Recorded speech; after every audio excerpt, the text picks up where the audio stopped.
Welcome.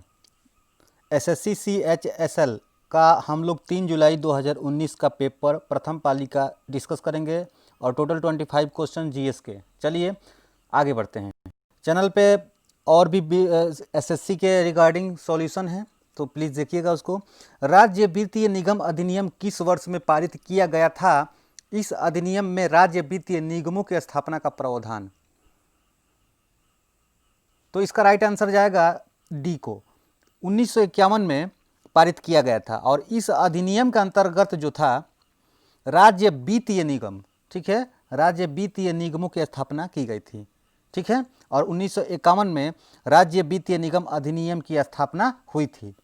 Next question आपके सामने, प्रतिष्ठित मेरिलबोन क्रिकेट क्लब MCC के पहले गैर ब्रिटिश अध्यक्ष के रूप में किस एशियाई क्रिकेटर को नामित किया गया है? तो राइट आंसर इसका होगा MCC का ये अध्यक्ष, इनका नाम है कुमार संगकारा। सी इज करेक्ट आंसर। आप ध्यान दीजिए, श्रीलंका क्रिकेट टीम के पूर्व कप्तान हैं ये, ठीक है, कुमार संगकारा जी। और 1 वर्ष के लिए बस चुने गए थे, 1 वर्ष के लिए, 1 अक्टूबर को 2019 को। तो MCC के पहले गैर ब्रिटिश अध्यक्ष के रूप में ये चुने गए थे, ठीक है। तो राइट आंसर कुमार संगकारा। आप बड़ी उपलब्धि है इनके लिए और अपने लिए भी। Next question friends, dear friends, इसके पहले SSC CHSL के हम लोग पेपर डिस्कस करते आ रहे हैं जीएस के, तो प्लीज़ उसको जाके डिस्क्रिप्शन बॉक्स में लिंक है, प्लीज़ देख लीजिएगा। आपके सामने क्वेश्चन है, रिलायंस इंफ्रास्ट्रक्चर को गुजरात के निम्नलिखित स्थानों में से किस स्थान पर नया हवाई अड्डा बनाने के लिए भारतीय विमानपत्तन, ठीक है, प्राधिकरण के तहत 648 करोड़ रुपए का अनुबंध, मतलब ये काम दिया गया था। तो यह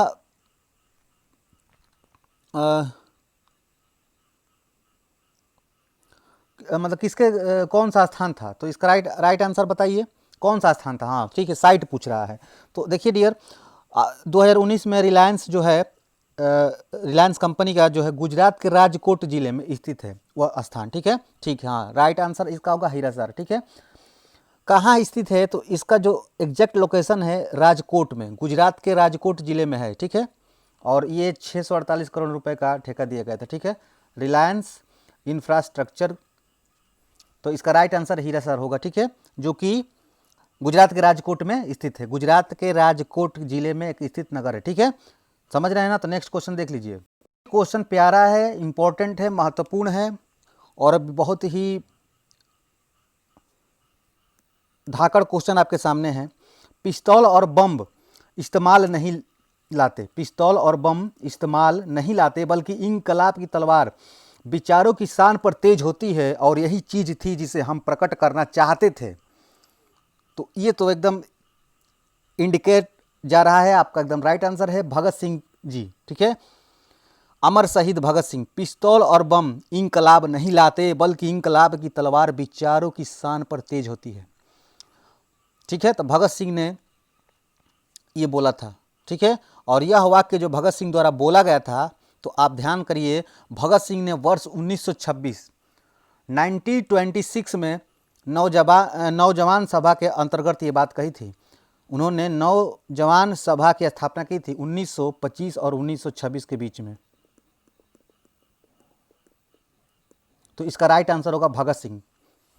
नेक्स्ट फ्रेंड्स, टेक्नोलॉजी का क्वेश्चन आपके सामने है और SSC CHSL ने 3 जुलाई 2019 के प्रथम पाली फर्स्ट शिफ्ट में क्वेश्चन पूछा था, हुबहू पेपर दिए हैं तो मुखातिब होंगे क्वेश्चन से। निम्नलिखित में से कौन सा रोबोटिक्स प्रोसेस ऑटोमेशन के उपकरणों में से एक नहीं है? देखिए डियर, रोबोटिक्स एक, हमारा जानते हैं कि रोबोटिक्स एक टेक्नोलॉजी, एडवांस टेक्नोलॉजी है, रोबोटिक्स एक प्रोसेस है और ऑटोमेशन के तहत रोबोटिक्स का संचालन होता है। ऑटोमेशन मतलब ऑटोमेटिक, तो रोबोटिक्स प्रोसेस जो होता है सब ऑटोमेशन पे ही होते हैं, ऑटोमेटिक प्रोसेस पे ही होते हैं, यानी कि ऑटोमेशन पे आधारित होता है।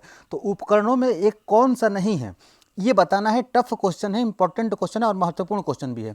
तो देखिए dear, automation anywhere, blue prism, ठीक है, और UiPath, ये जो तीनों डियर है ये रिलेट होते हैं, सम्मिलित होते हैं, ठीक है। रोबोटिक्स प्रोसेस ऑटोमेशन से, जिसे हम शॉर्ट फॉर्म में लिखे तो RPA लिख सकते हैं, कोई दिक्कत वाली बात नहीं है। ऑटोमेशन एनीवेयर, ब्लू प्रिज्म और UI पाथ जो होता है यह रोबोटिक्स प्रोसेस ऑटोमेशन के तहत सम्मिलित होता है, उपकरणों में प्रयुक्त होता है ऑटोमेशन एनीवेयर, ब्लू प्रिज्म और UI पाथ। परंतु पावर सेंटर ऐसा टर्म कुछ नहीं है, ऐसा कुछ कोई टर्म होता नहीं है रोबोटिक्स प्रोसेस ऑटोमेशन उपकरण के तहत। तो इसका राइट आंसर आप समझ गए होंगे कि पावर सेंटर राइट होगा, क्योंकि पावर सेंटर ऐसा टर्म कुछ यहाँ पे नहीं होता है। ऑटोमेशन एनीवेयर होता है, ब्लू प्रिज्म होता है, UI पाथ होता है, जो रोबोटिक्स प्रोसेस ऑटोमेशन उपकरण के तहत प्रयुक्त होते हैं। ठीक है, पावर सेंटर ऐसा टर्म कोई अभी तक नहीं है। ठीक है, हाँ, पावर सेंटर की अगर बात कर ले तो यह इलेक्ट्रिकल फील्ड में यूज होता है, लेकिन रोबोटिक्स प्रोसेस ऑटोमेशन के उपकरण के तहत ऐसा कोई प्रोग्राम नहीं है, ऐसा कोई तकनीक नहीं है। ठीक है, तो राइट आंसर इसका जाएगा डी को, पावर सेंटर। डियर फ्रेंड्स, आपको अगर लेक्चर अच्छा लग रहा है, सपोर्ट कुछ सीख रहे हो, तो प्लीज़ सब्सक्राइब कर लीजिएगा और चैनल को और दोस्तों के साथ शेयर कर दीजिएगा। आगे बढ़िए फ्रेंड्स, SSC इसको रिपीट करता है बार बार। ठीक है, और प्यारा सा क्वेश्चन है कि इस नदी को बांग्लादेश में पद्मा के नाम से जाना जाता है। तो हमारी गंगा नदी जो हरिद्वार में पर्वतीय भाग को छोड़कर मैदानी भाग में प्रवेश करती है, और सबको पता है बांग्लादेश में इसे पद्मा के नाम से जाना जाता है। ठीक है, तो गंगा नदी इज राइट आंसर होगा। ठीक है, कोई दिक्कत वाली बात नहीं है। ठीक है, बी इज करेक्ट आंसर। ठीक है, कमेंट में बताइएगा हमें सिंधु नदी के तट पे सबसे प्राचीन नगर कौन सा बसा था। हिस्ट्री का क्वेश्चन है ये, हिस्ट्री का क्वेश्चन, इतिहास का क्वेश्चन है। ऑप्शन दे रहा हूँ, मोहनजोदारो यानी मोहनजोदड़ो, और आपका लोथल, और आपका कालीबंगा। ठीक है, और ऑप्शन में आपका एक दे दिया जा रहा है हड़प्पा। ठीक है, तो बताइएगा राइट आंसर कि सिंधु नदी के तट पे इन चारों शहरों में से कौन सा शहर सबसे पुराना था। ठीक है, तो गंगा को पद्मा नदी के नाम से जाना जाता है बांग्लादेश में। नेक्स्ट क्वेश्चन डियर फ्रेंड्स, बताइए इसका राइट आंसर। डियर फ्रेंड्स, पिंगली वकैया जी जो आज किसी विशेष कारण से याद किए जाते हैं, क्यों याद किए जाते हैं, बस हम लोगों का राइट आंसर बताइए, मैं बता रहा हूँ अभी। ठीक है, ठीक है, गेस आपका सही है। चलिए आप बताइएगा कि जो हम लोगों का ध्वज है, राष्ट्रीय ध्वज है, उसके लंबाई और उसके चौड़ाई में क्या रेशियो है। ठीक है, 1.2 मतलब, या 3.2 ऐसे करके, या 2.3, समझ रहे हैं, 5.2, या नॉन ऑफ दीज, या इसके अलावा भी कोई और होगा तो आप बताइएगा। कि जैसे मान लीजिए तिरंगा है, ठीक है, तो ये तिरंगे का अपना ये अशोक चक्र का ये हो गया, तो इसका रेशियो जैसे लंबाई हो गया, ठीक है, और ये चौड़ाई हो गया, तो इसका रेशियो बताएगा कि मतलब 1 मीटर मान लीजिए इसको लंबाई है, तो इसकी चौड़ाई कितना होगा, तो इसका रेशियो बताएगा। एक परीक्षा में पूछा गया और बार बार पूछा गया, रेलवे ने पूछा, SSC ने पूछा है। उन्होंने भारतीय राष्ट्रीय ध्वज का डिजाइन किया था, ठीक है, सबको पता है, परंतु ध्यान दीजिएगा, गांधी जी ने बाद में सुझाव दिया था कि सफ़ेद रंग को भी राष्ट्रीय ध्वज में सम्मिलित कर लो भाई। ठीक है, और सबसे पहले जब झंडा डिजाइन हुआ था हम लोगों का, तो वहाँ पे अशोक चक्र नहीं था, जिसमें 24 तीलियाँ होती है, सबको पता है, और क्वेश्चन पूछा भी जाता है। वहाँ पे क्या था ये भी बताइएगा। ठीक है, आप कमेंट बॉक्स में प्लीज़ रिप्लाई करिएगा। आगे बढ़ते हैं फ्रेंड्स। क्वेश्चन डियर फ्रेंड्स आपके सामने, किस वर्ष में भारतीय क्रिकेट टीम ने दूसरी बार पुरुषों का 1 दिवसीय विश्व कप जीता था। तो बस इसमें क्या बताने वाली बात है, कोई वर्ल्ड कप हम लोगों ने कब जीता था, अभी 2011 में, उसके बाद तो हम हार गए थे फाइनल में। तो राइट आंसर 2011। ठीक है, भारतीय क्रिकेट टीम ने दूसरी बार 2011 में पुरुषों की 1 दिवसीय विश्व कप को जीता था, सबको पता है। और किसके किसके देश के बीच में कौन कौन से देश थे, तो 3 देश थे भारत से, ठीक है, बांग्लादेश और श्रीलंका। ठीक है, ये संयुक्त रूप से तीनों, मतलब, तो इसका राइट आंसर 2011 होगा। ठीक है, 2011, ये कुछ दिक्कत वाली बात नहीं है, आसान क्वेश्चन था। नेक्स्ट क्वेश्चन देख लीजिए, बताइए सरकारी बैंकों में अनर्जक संपत्तियों NPA पर विस्तृत रिपोर्ट देने के लिए किस समिति को नियुक्त किया गया। कृष्ण समिति, मालेगाम समिति, पन्नीर सेल्वम समिति, मंडल समिति। राइट आंसर बताइए। थोड़ा पेपर टफ था 3 जुलाई का, आप अगर अटेंड किए होंगे तो आपको पता भी होगा, और पेपर देख अभी सॉल्व कर रहे हैं तो भी पता भी होगा। देखिए डियर, इसका राइट आंसर होगा पन्नीर सेल्वम समिति। उखाड़ उखाड़ के क्वेश्चन इधर उधर से पूछा। सरकारी बैंकों में जो अनर्जक संपत्तियाँ होती है उसका रिपोर्ट देने के लिए पनीर सेल्वम समिति की गठन की गई थी। ठीक है, C is correct answer. Next question है, प्यारा क्वेश्चन है और बहुत ही मतलब आसान क्वेश्चन है। डोलोमाइट निम्नलिखित धातुओं में से किस धातु का अयस्क होता है? देखिए डियर, एक होता है Ca, मैं लिख दे रहा हूँ MgCO3 का ट्वाइस, और इसे मैं बोलता हूँ, क्या बोलता हूँ पता है? मैं इसे बोलता हूँ डोलामाइट। ठीक है, और ये कैल्शियम और मैग्नीशियम का क्या होता है? ओर होता है। प्रचुर मात्रा में इसमें कैल्शियम और प्रचुर मात्रा में इसमें मैग्नीशियम पाया जाता है। ठीक है, और कैल्शियम मैग्नीशियम के बाइकार्बोनेट, मतलब कैल्शियम मैग्नीशियम और कार्बोनेट के संयोग से बनता है। कैल्शियम मैग्नीशियम और कार्बोनेट, कैल्शियम Ca, ठीक है, Mg मैग्नीशियम और CO3 कार्बोनेट, और तीनों को मिला दिया तो हमारा क्या बनेगा? डोलामाइट। CaMgCO3 का ट्वाइस। ठीक है, डोलामाइट। तो क्या बोल रहा है कि कौन सा अयस्क, किस धातु का अयस्क है? तो ऑप्शन में हमको यानी कैल्शियम चाहिए या मैग्नीशियम चाहिए, तो राइट आंसर इसका कैल्शियम है, इज करेक्ट आंसर। ठीक है, समझ रहे हैं ना? कोई दिक्कत वाली बात नहीं, आसान क्वेश्चन था। Next question, dear friends please share the video your friends. Question आपके सामने है, दोस्तों के साथ वीडियो को साझा करिएगा। अप्रैल 2018 में संयुक्त राष्ट्र महासभा के 3 जून को किस रूप में घोषित किया था? तो रट लीजिएगा, ध्यान रखिएगा इसको। 11 नंबर क्वेश्चन, 2018 में जो संयुक्त राष्ट्र महासभा ने 3 जून को, ठीक है, 3 जून को अंतर्राष्ट्रीय विश्व साइकिल दिवस के रूप में घोषित किया था, 3 जून को। ठीक है, और योग दिवस कब मनाया जाता है संपूर्ण वर्ल्ड में, होल वर्ल्ड में, वो बताइएगा हमें।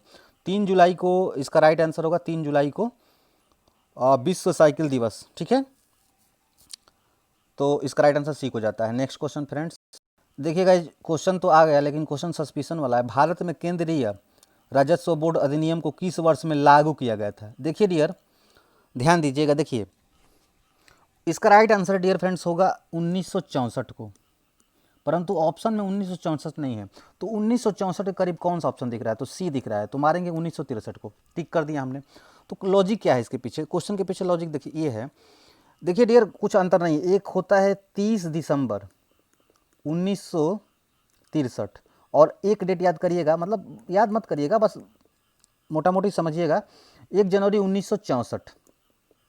फ्रेंड्स 30 दिसंबर 1963 और 1 जनवरी 1964 को क्या हुआ था? तो 30 दिसंबर 1963 को केंद्रीय राजस्व बोर्ड अधिनियम के संबंध में अधिसूचना प्रस्तावित हुई थी। समझिएगा, जारी किया गया था, प्रस्ताव जारी किया गया था, परंतु पूर्ण रूप से लागू हुआ था 1 जनवरी 1964 को। तो राइट आंसर तो यहाँ पे लागू का पूछा है, तो 1964 होना चाहिए, लेकिन ऑप्शन में 64 नहीं है, तो मैं 63 को मान, शुरुआत 63 पे हुआ था, प्रस्ताव पारित हुआ था 63 को और लागू हुआ था 64 में। और ये क्या चीज़ होता है? तो केंद्रीय राजस्व बोर्ड अधिनियम। इंपॉर्टेंट क्वेश्चन एसएससी का और रिपीट क्वेश्चन है, ध्यान दीजिएगा।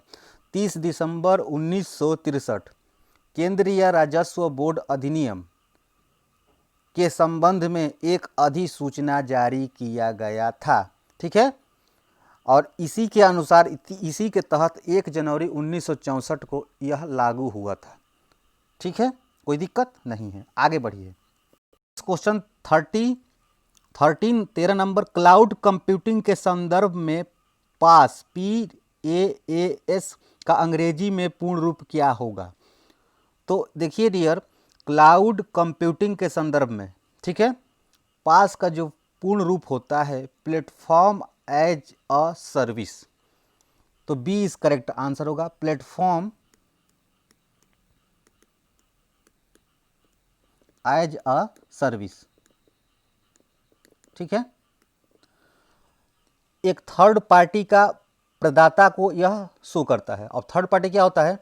तो थर्ड पार्टी का मतलब जो हार्डवेयर और सॉफ्टवेयर उपकरण होते हैं, हार्डवेयर समझ रहे हैं, सॉफ्टवेयर समझ रहे हैं, इनके मध्यस्थता का ये काम करता है। ठीक है, और उपयोग जो करता है, जैसे मान लीजिए मैं इंटरनेट पे काम कर रहा हूं, तो इसके माध्यम से यह उपलब्ध कराता है। कौन? Cloud computing. क्लाउड कंप्यूटिंग के तहत पास, और पास का फुल फॉर्म क्या होता है? Platform as a service. तो इसके नाम में ही छुपा हुआ है, यह एक सर्विस प्रोवाइड करने का प्लेटफॉर्म होता है। किसके किसके मध्य में? सॉफ्टवेयर एंड हार्डवेयर के मध्य में। तो आप एकदम अच्छे से क्लियर हो गया होगा, कोई दिक्कत वाली बात नहीं है। टेक्नोलॉजी का क्वेश्चन है तो थोड़ा ध्यान दीजिएगा। प्लेटफॉर्म एज ए सर्विस, समझ रहे हैं? प्लेटफॉर्म एज ए सर्विस किसके किसके बीच? हार्डवेयर एंड सॉफ्टवेयर के बीच में।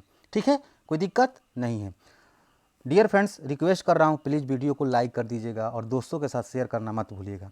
नेक्स्ट अवेयरनेस का क्वेश्चन आपके सामने है। किस खेल के विश्व निकाय ने ट्रिपल नामक एक नया खेल प्रारूप पेश किया था? देखिए, इसका राइट आंसर आप गेस करिए। मैं देर ना करते हुए राइट आंसर बताता हूँ। आप वीडियो को पॉज कर सकते हो, भगा सकते हो, तेज़ी में देख सकते हो, स्लो में देख सकते हो, कोई दिक्कत वाली बात नहीं है। तो वीडियो को आप पॉज करके आंसर सोचिए, उसके बाद ही देखेंगे तो बेटर रहेगा। देखिए फ्रेंड्स, इसका राइट आंसर होगा, मैं आशा करता हूँ आपने टिक किया होगा, इसका राइट आंसर डियर फ्रेंड्स होगा बैडमिंटन। ठीक है, देखिए जो बैडमिंटन खेल है ना, विश्व पूरा जो होल वर्ल्ड है, तो एक सिस्टम की तरह खेल के दो नए प्रारूप एयर बैडमिंटन और ट्रिपल को कोर्ट के नए ट्रिपल, समझिएगा, ट्रिपल आयाम और एक नए शटल लॉक के रूप में लॉन्च किया था। तो किसको किसको? ट्रिपल और किसको? Air badminton. ठीक है, तो इसका राइट आंसर किसको जाएगा? बैडमिंटन के तहत यह लॉन्च किया गया था ट्रिपल, और इसी को मैं एक नाम देता हूँ, मैं नहीं देता हूँ, नाम दिया गया है, इसी को नाम दिया गया है एयर सूट। तो इम्पोर्टेंट क्वेश्चन है और रिपीट क्वेश्चन है। ठीक है, करंट का क्वेश्चन है और ये क्वेश्चन ये 2 शिफ्टों में पूछा था। ठीक है, तो इसका राइट आंसर क्या होगा? बैडमिंटन खेलने के तहत यह ट्रिपल नामक एक नया प्रारूप पेश किया गया और इसी को मैं नाम दिया गया है एयर सूट। तो इसको प्लीज़ रट लीजिएगा, स्क्रीनशॉट ले सकते हो आप, इंपॉर्टेंट क्वेश्चन है। बैडमिंटन के तहत ट्रिपल एयर सूट। ठीक है, ओके, ट्रिपल मतलब एयर सूट। ठीक है, कोई दिक्कत नहीं है, आगे बढ़िए। क्वेश्चन ज़्यादा कठिन नहीं था, बस उसको लॉन्च किया गया था, किसको किसको? एयर बैडमिंटन और ट्रिपल को, और ये कोर्ट के नए आयाम थे, मतलब नए तरीका से एक शटल लॉक के रूप में लॉन्च किया गया था और एयर सूट इसका नाम था। तो ये इसमें 3-4 क्वेश्चन निकला, इसीलिए इतना जोर देने की मैं ज़रूर समझ रहा हूँ कि ये ना पूछ ले कि air suit is belongs, air suit को क्या कहा जाता है, तो स्क्वैश दे देगा, मतलब टेनिस बैडमिंटन दे देगा, तो उसमें भी बैडमिंटन को ही टिक करेंगे। मतलब एक तरफ एयर सूट है तो एक तरफ ट्रिपल। ठीक है, तो ट्रिपल और एयर सूट में कोई अंतर नहीं है। ठीक है, बैडमिंटन के तहत ये दोनों दिए गए थे, तो इसको रटिएगा, आने वाले समय में इसको पूछ सकता है, क्वेश्चन को पूछेगा ही, पूछने वाली क्या बात है, एसएससी इधर उधर का ही क्वेश्चन तो पूछता है। पद्म विभूषण से विभूषित पंडित शिव कुमार शर्मा का संबंध निम्नलिखित में से किस वाद्य यंत्र से है? राइट आंसर इसका होगा, जी हाँ बिल्कुल, संतूर। ठीक है, और बताइएगा बांसुरी के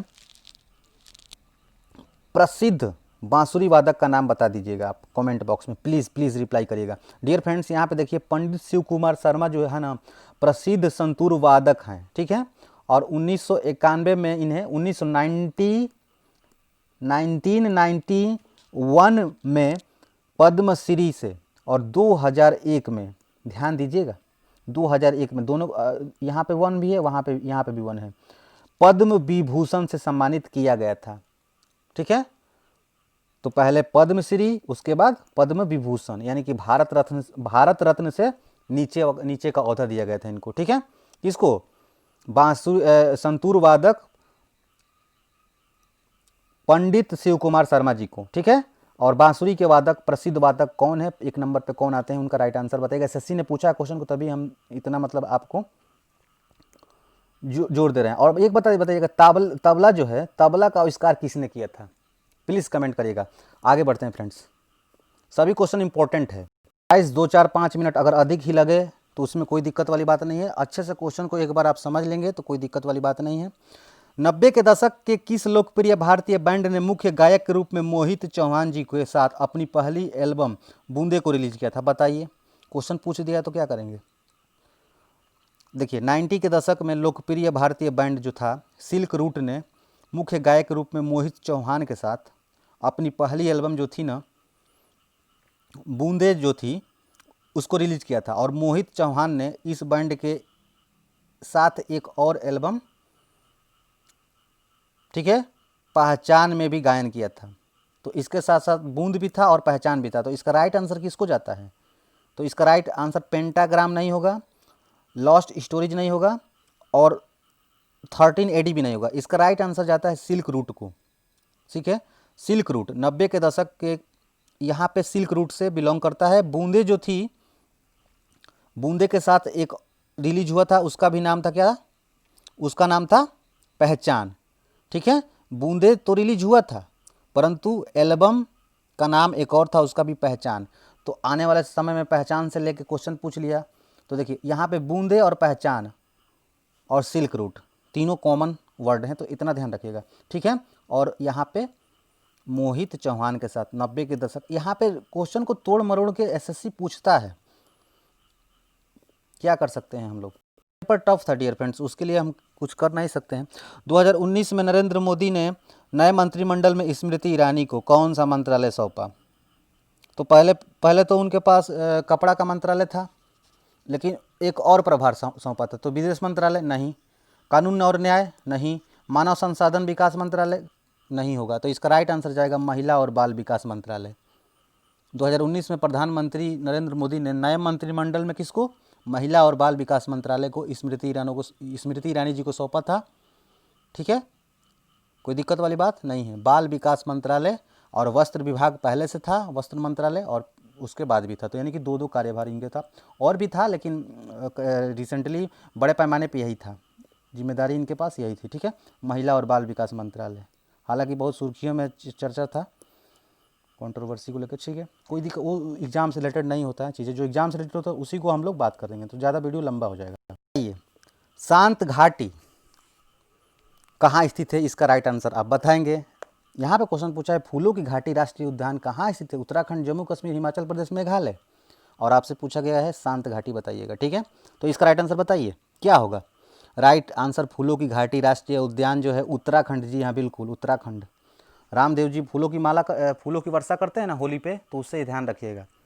रामदेव जी कहते हैं कि रंग नहीं फेंकना है, रंग यूज नहीं करना है, फूलों से हम लोग होली मनाएंगे। तो बस फूलों की घाटी राष्ट्रीय उद्यान उत्तराखंड में, और उत्तराखंड से वो बिलोंग भी करते हैं।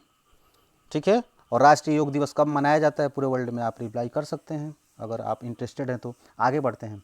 ठीक है डियर फ्रेंड्स, कोई दिक्कत वाली बात नहीं है, वीडियो ज़्यादा लंबा नहीं होगा, बस और 25 क्वेश्चन तक है, बस 5-6 क्वेश्चन और सॉल्व करने हैं। बताइए इसका सस्ता कोटा झील किस राज्य में है? सस्थाम कोटा, ठीक है, तो दक्षिण भारत में होगा, नाम से तुम जाहिर हो रहा है। तो कहाँ पे? तो इसका राइट आंसर डियर फ्रेंड्स जाएगा केरला को। ठीक है, केरल में स्थित है। ठीक है, नेक्स्ट बताइए राइट आंसर बताइए। 1937 में चेन्नई ने मुथैया चिदम्बरम चेट्टियार ने निम्नलिखित बैंकों में से किस बैंक की स्थापना की थी? बताइए, राइट आंसर बताइए, इसका गेस करिए। बैंकिंग में भी ये क्वेश्चन पूछा गया था। देखिए डियर, इसका राइट होगा सिंडिकेट बैंक को। ठीक है, 1937 में, और चेन्नई में मुथैया चिदम्बरम चेट्टियार, ठीक है, 1937 में स्थापना किया था केरला में। उद्योगपति थे, बैंकर भी थे, और इन्होंने बैंक का भी स्थापना किया था, सिंडिकेट बैंक का। उसके पहले क्या थे? वो उद्योगपति थे और बैंकर थे। ठीक है, नेक्स्ट क्वेश्चन। गाइस क्वेश्चन आपके सामने है।